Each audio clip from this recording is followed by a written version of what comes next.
Hello everyone. In this video, I'll show you how to fix the PayPal payment pending issue. When your payment is marked as pending, it usually means PayPal is still processing it or waiting for confirmation. The first thing to check is if the recipient has accepted the payment.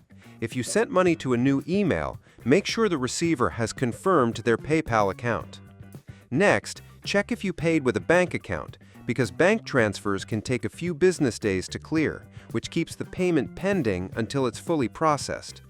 If you're receiving money as a seller, PayPal might hold it for up to 21 days for security reasons. To speed this up, add tracking information if it's a product, or mark the order as processed if it's a service. Also, make sure your account is verified with an active bank and card linked, because unverified accounts often face payment delays.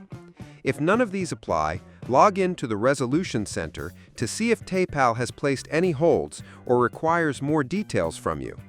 Once you resolve the issue, your payment should move from pending to completed.